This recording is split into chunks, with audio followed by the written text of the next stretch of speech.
Namaste viewers, welcome to Avinash Bio category.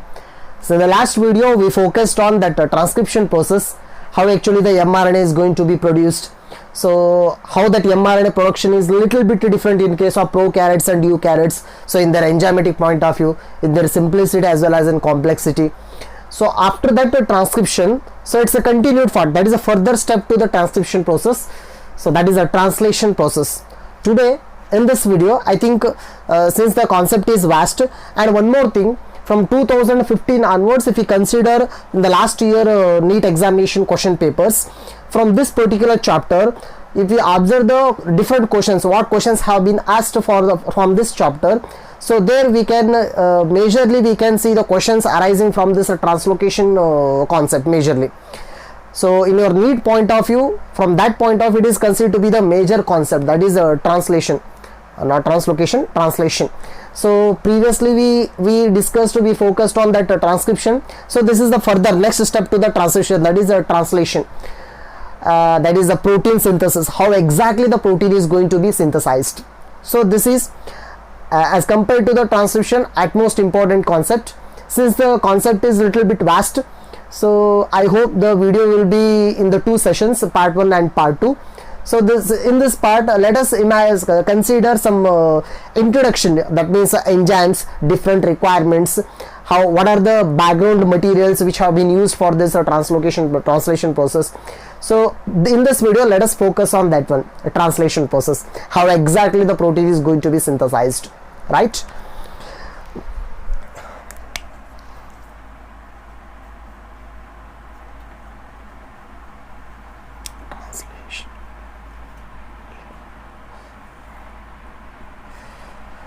So what is it for, if you consider the first one, central dogma. So in central dogma, as already we know, the DNA is the major molecule, master molecule, that is the center point.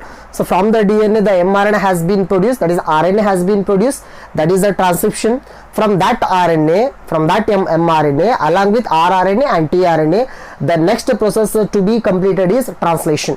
So transcription, translation, that means it is the flow of genetic information.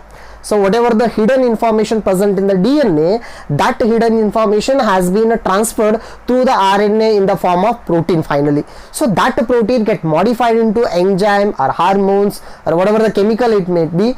So finally if it get converted into enzyme, modified into enzyme, means it helps in expressing a particular character to our body. So that's how the genetic information is flowing. So in that sense, this is the major step, a translation process.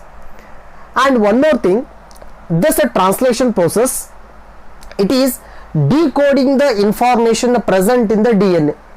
Just it is in a brief sense, in a general broad sense, if we consider whatever the hidden information carried by the DNA for expressing a particular character in a particular organism, that hidden information present in the that is nucleotide sequence form, that information get converted in the form of protein by using this translation process.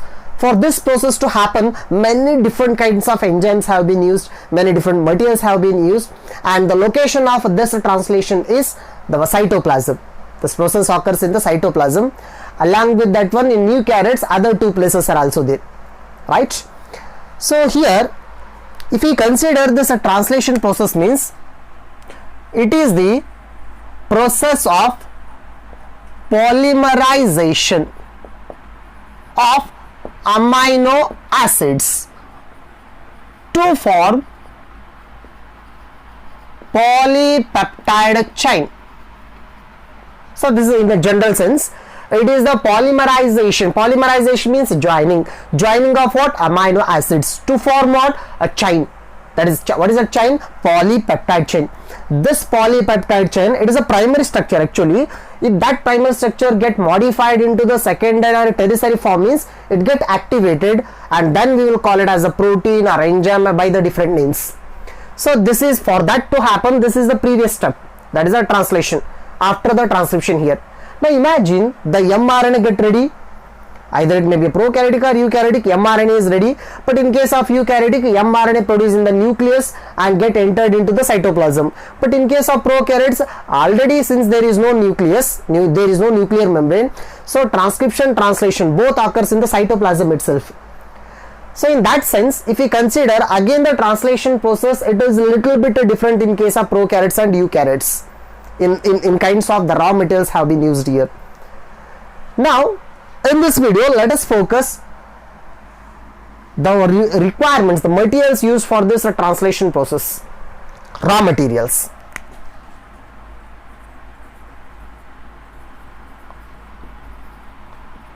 So the raw materials used for the translation process to occur, right?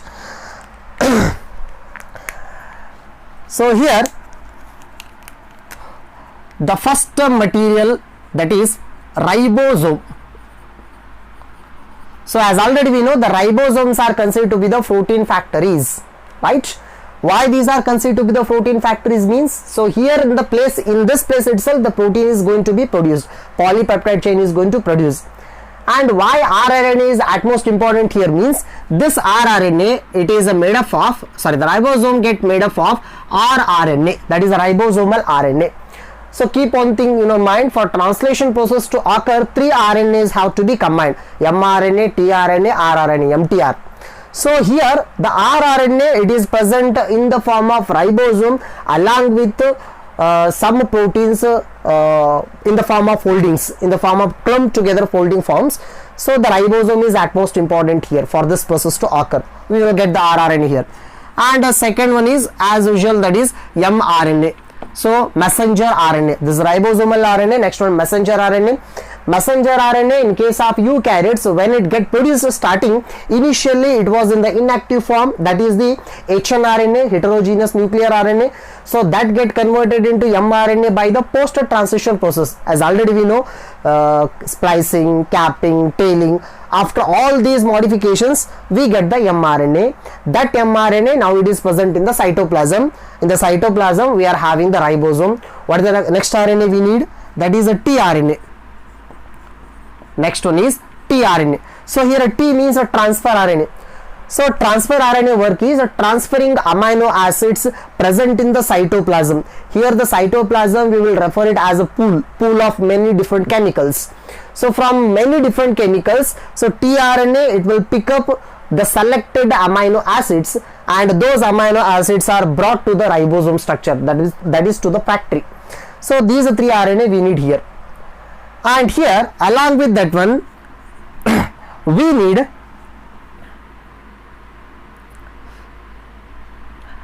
let us consider enzymes, the major thing. We need a different enzymes, machinery, different enzymes have been used here. So here those enzymes, if I consider, the first enzyme we need for this process is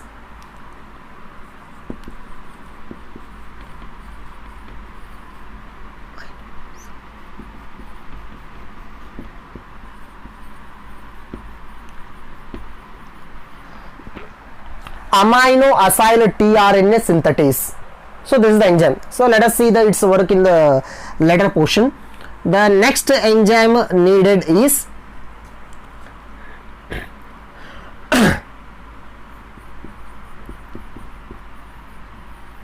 peptidyl transferase, and the third enzyme is peptidyl synthetase, and the next one is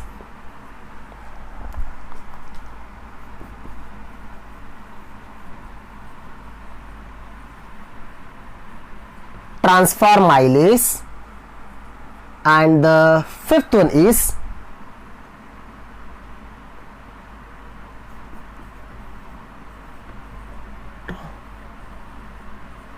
translocase. So these are the major 5 enzymes we need for this process to occur. So first one is amino acyl tRNA synthetase, peptidyl transferase, peptidyl synthetase, transformylase, and translocase. So these are the major enzymes. And here if we consider these enzymes, their work, so here the first enzyme, amino acyl tRNA synthetase, so its work is First, just I told you, in the cytoplasm this translocation process has to happen here. So in the cytoplasm many amino acids are present here. How many types? 20 types. So here 20 different types of amino acids are present here, and all those 20 different types amino acids are considered to be the proteinogenic amino acids. We will take the food, the proteinaceous food get digested, and those amino acids are present in the cytoplasm pool, and some of the amino acids get synthesized. Those different 20 types amino acids which are present in the cytoplasm pool, they get transferred to the ribosome site with the help of the tRNA. But the problem is, before transferring all the 20 types of amino acids, they first activated, they should be activated. So that activation is done with the help of this enzyme, and after the activation those amino acids are attached to the tRNA. So that overall process is considered to be the charging of amino acids. So the charged amino acid combines with the tRNA to happen this step. So here this enzyme is required, amino acyl tRNA synthetase, first one, right? So it's simple work. It helps in attachment of amino acids. It will take the different amino acids and it will join the specific amino acid to the specific tRNA. So it's a work. And one more thing, I told you 20 types of amino acids are present. That means if one amino acid attaches to one tRNA means we will get 20 types of tRNAs, right? So here for joining one specific amino acid to one specific tRNA, one enzyme is needed. In that sense, for 20 types of amino acids to join with the tRNA, 20 different types of enzymes are needed. So that is the thing, major thing here. And the second thing, peptidal transferase. So the name itself indicates peptide. So what is this peptide? It is a bond name. It is a bond present between the amino acids. So amino acid chain is nothing but polypeptide chain, and that is nothing but the protein. So that is the overall process we need to look after. So here a peptidal means the bond present between the amino acids, and that bond formed by the transferring of amino acid from one tRNA to another tRNA. So we will see that how the process will occur in the next video. So this is the thing I am telling you just. So in between two amino acids, imagine two amino acids are carried by two tRNAs. Now one amino acid get transferred to another amino acid to another tRNA. After transferring, peptide bond is formed. So that after transferring, peptide bond is formed by this enzyme, peptidal transferase. Or simple thing, this enzyme work is, it helps in the formation of peptide bond between two amino acids. So how the peptide bond get formed here means, here actually the peptide bond is formed between COOH group of one amino acid and NH2 group of another amino acid, right? So we will consider it as a peptide bond, that work being done by this second enzyme, right? Then the third enzyme, peptidal synthetase. So peptidal synthetase means, of course peptide chain is going to form, but that chain is still attached to the tRNA. Now imagine the overall process is completed. Now it is at the end. So when it is at the end, at the time that the former peptide chain should be released free from that ribosome or from the factory. To release that one, this enzyme is used, peptidal synthetase. So this enzyme work is releasing of a peptidal chain from that overall factory, that is ribosomal factory, after the completion of the process. Then one more is there here, transformylase. So transformylase, this enzyme work is, whenever the amino acid get attached to the tRNA, that is before the process to happen, so that is the activation of amino acid. When that step happens, so amino acid which has been attached to the tRNA, in that amino acid COOH, that is a functional group, just I wrote here, that COOH group of that attached amino acid should be free. Why it should be free? Why? Because this COOH group should next combine with the NH2 group of another amino acid. That means this group should be free. So this group is made free by formylation process. Once again, the process is formylation. Formylation means making the COH group in the amino acid becoming free. When this end is free or when this end is ready to react, then that process is called as formylation. That formylation process is done with the help of transformylase enzyme.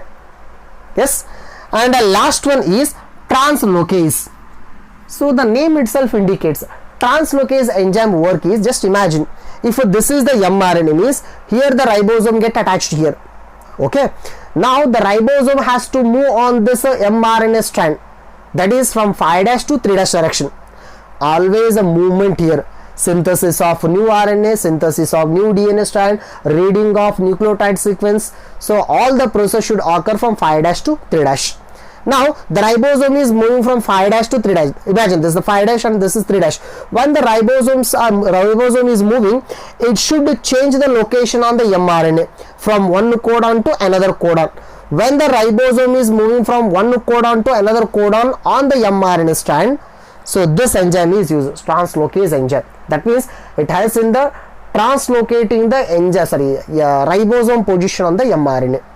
So all of these are considered the 5 major enzymes for translation process to happen here.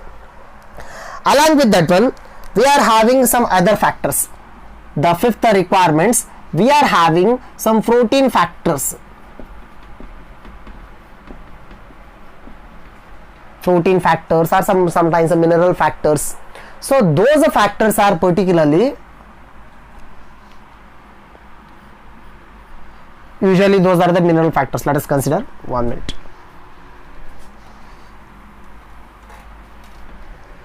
Let us consider majorly them as factors. So this process to happen, some factors are needed here. Those factors are IF. IF means initiation factor. That means during the translation process we are having 4 steps. Activation of amino acids, first one, initiation, elongation, termination. So during initiation step, when the process is going to begin, that is the translation process, at that time we need some factors. So those factors are called as IF factors.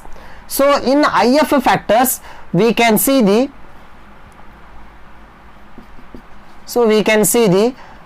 IF1, IF2 and IF3. So we are having 3 types of initiation factors. And one more thing, now I am writing these factors in case of prokaryotes. In case of eukaryotes, we have to add before we have to add the term E, just eukaryotic initiation factor. If you don't write E means it is understood it is a prokaryotic initiation factors.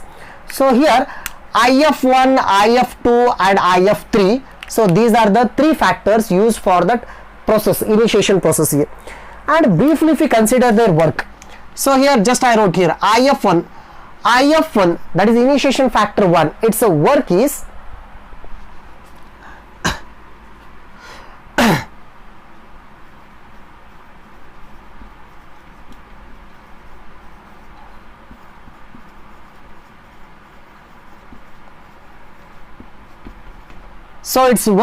association of ribosome units. We are having 2 units in the ribosome, that is smaller units, a smaller unit and a larger unit, subunits we will call them as smaller subunit and a larger subunit. Say for example, if this is the ribosome means, we are having 2 units in the ribosome. This is the larger subunit and this is the smaller subunit, right? So larger and smaller subunit, usually they will be present in the dissociated form in the cytoplasm when the process is not occurring. When the process is supposed to occur, at the time both are going to combine. So that is considered to be the association or assembly of both the subunits in the ribosome. So that assembly is done with the help of initiation factor 1, right? That is the thing. Second one, initiation factor 2. So its work is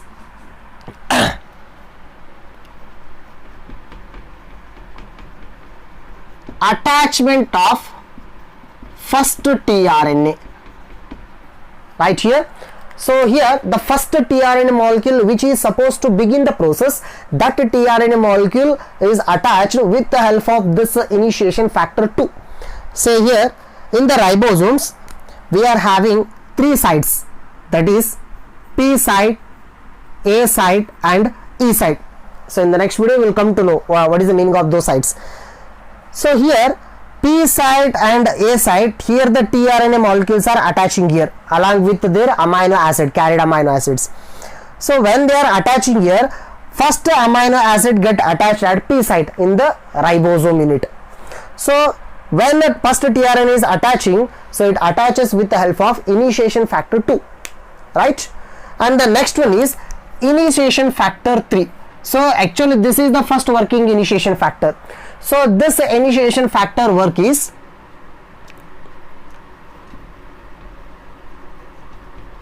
formation of initiation complex. So what is this initiation complex? Initiation complex means, imagine, just I told you smaller subunit and larger subunit. So first here the working subunit is smaller, not larger. Smaller subunit which is suspending in the cytoplasm, first it attaches with the mRNA. So mRNA 5' end, not the 3' end, mRNA 5' end. Why? Because that is having the free OH group. So that is a working group. mRNA 5' end. 5' end means we will refer it as capping, cap. 3' end means tail, right? Capping, tailing, as already we know. In the mRNA, so okay, let me show here.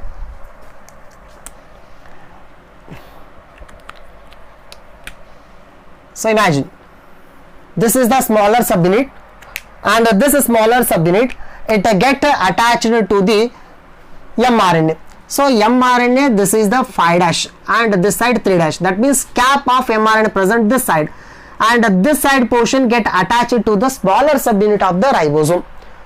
So when it attaches, for that attachment, so this smaller subunit it is having a little bit attachment group for that mRNA to be attached here. So here when it getting attached here, at that time a complex get formed, initiation complex, when both get attached. So the initiation complex get formed, and next the tRNA going to combine at that time. So that initiation complex formed with the initiation factor 3. So we need 3 initiation factor, 1, 2, 3 IF initiation factors. And here keep one thing in your mind, for all this process to happen we need a majorly GTP molecules along with the ATP, right? So one GTP as well as ATP molecules we need, those are now working as the energy molecules, not the nucleotides, energy molecules I am talking about. So these energy molecules are compulsorily needed here. So when the GTP molecules get used, at that time initiation factors are working. In the simple manner I am telling you, for initiation factor to work there must be GTP. That means GTP, whatever it is providing energy, by using the energy these initiation factors are working, right? And of course ATP also used. Let us see where the ATP getting used. So these are the initiation factors. And the next one we need elongation factor, EF, elongation factor. What is the next step? Elongation. First of initiation, next one is elongation. So here we are having 3 elongation factors here. One is EFTU, elongation factor, that is for EFTU.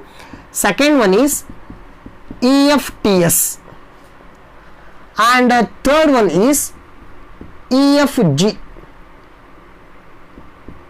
So elongation factors, 3 elongation factors we are having, right?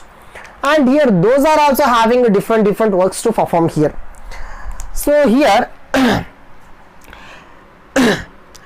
if we consider these two, elongation factor TU and TS, so their work is the receiving of tRNA having the amino acids to the A site. That means first attachment, tRNA attachment site in the ribosome is P site.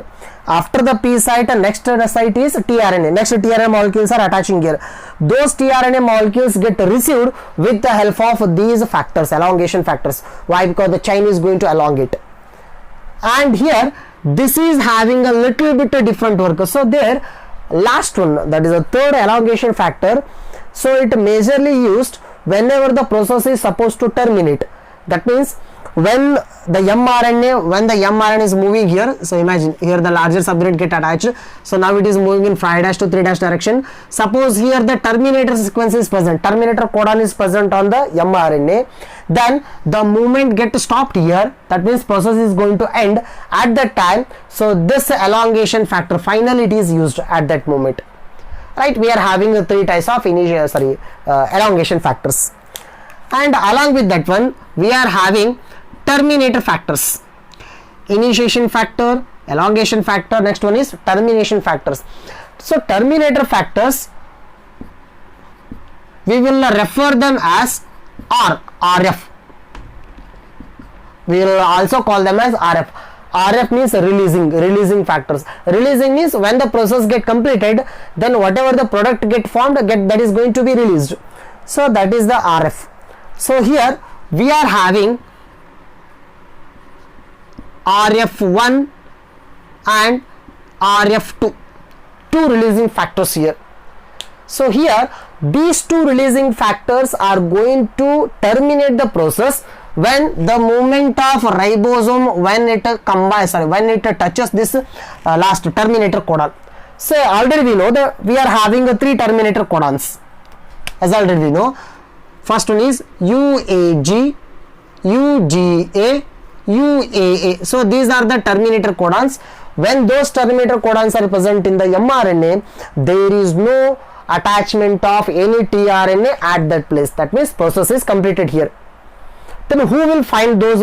How actually the ribosome come to know those? Terminator codons.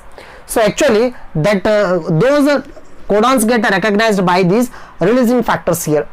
So here RF1, releasing factor 1, I am talking the first one is, so here it will release or it will stop the process when the mRNA is having the terminator codon UAG or UAA.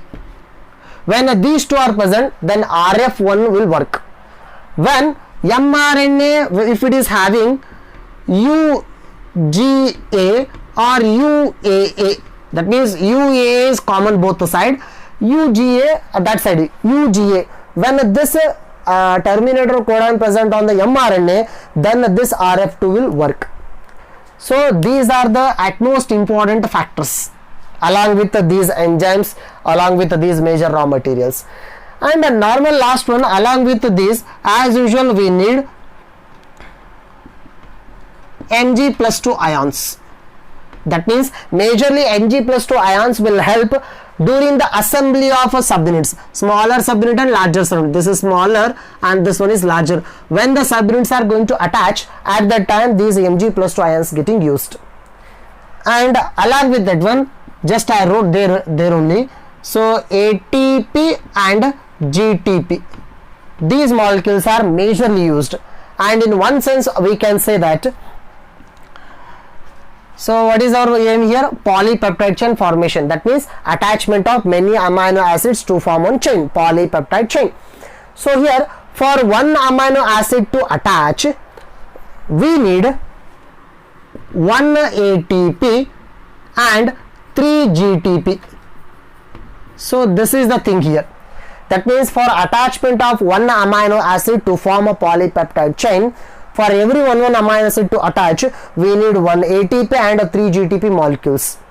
So that means these are now acting as energy molecules for overall this process to happen.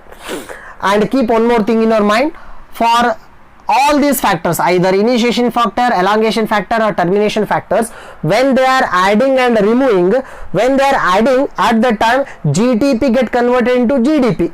When those factors are removing from the process, at that time once again GDP converting into GTP. That means putting the energy and taking it back. Putting the energy means putting the GTP. Taking it back means again a GDP get converted into GTP. So that is one energy needing process here. It is totally depending on the energy. So these are the raw materials majorly used for the translation process to happen here. So by using these materials, we have to look after how actually the translation process is going to happen. Yes, in the next video, let us see how exactly the process is going to happen by using all these raw materials. Yes, thank you.